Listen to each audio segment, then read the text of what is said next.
দ্রুততম সেঞ্চুরির রেকর্ড ইমনের। বাংলাদেশ পেয়েছিল সর্বোচ্চ সংগ্রহ। দ্বিতীয় বাংলাদেশি হিসেবে আন্তর্জাতিক টি-20তে সেঞ্চুরি ইমনের। নতুন টি-20 অধিনায়ক লিটন দাসের নেতৃত্বে অনেকটাই নতুন চেহারার একাদশ নিয়ে আজ মাঠে নেমেছে বাংলাদেশ। সৌম্য সরকার, নাজমুল হোসেন শান্তদের মতো অভিজ্ঞদের বেঞ্চে রেখে ওপেনিং এ পারভেজ হোসেন ইমনের উপর ভরসা রাখে টিম ম্যানেজমেন্ট। সেই আস্থার প্রতিদান দিয়েছেন তিনি। 53 বলে করেছেন সেঞ্চুরি, যা বাংলাদেশের হয়ে দ্রুততম। তাতে সংযুক্ত আরব আমিরাতের বিপক্ষে সর্বোচ্চ রানের সংগ্রহ করেছে বাংলাদেশ। শারজায় টস হেরে আগে ব্যাট করতে নেমে নির্ধারিত 20 ওভারে 7 উইকেট হারিয়ে 191 রান সংগ্রহ করে বাংলাদেশ, যা আরব আমিরাতের বিপক্ষে টি-20তে বাংলাদেশের সর্বোচ্চ সংগ্রহ, যেখানে পারভেজ হোসেন ইমন করেছেন 100 রান। দুই তরুণ ওপেনার তানজিদ হাসান তামিম ও পারভেজ হোসেন ইমন এদিন বাংলাদেশের হয়ে ইনিংস ওপেন করেন।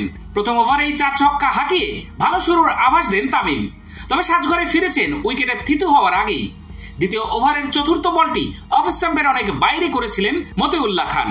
সেখানে ড্রাইভ করতে গিয়ে উইকেট রক্ষকের গ্লাভসে ধরা পড়েন তামিম। সাজঘরে ফেরার আগে 9 বলে 10 রান এসেছে ওই ওপেনারের ব্যাট থেকে। তিনি নেমে সুবিধা করতে পারেননি লিটন দাস।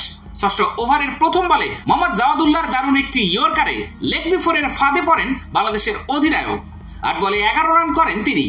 পাওয়ার প্লেতে বাংলাদেশ করে 2 উইকেটে 55 রান। এরপর তাওহিদ হৃদয় ও জাকের আলীরা শুরু পেলেও উইকেটে থিতু হতে পারেননি। এছাড়া লোয়ার মিডল অর্ডারে শেখ মেহেদী, শামীম পাটোয়ারিরা ব্যর্থ হয়েছেন।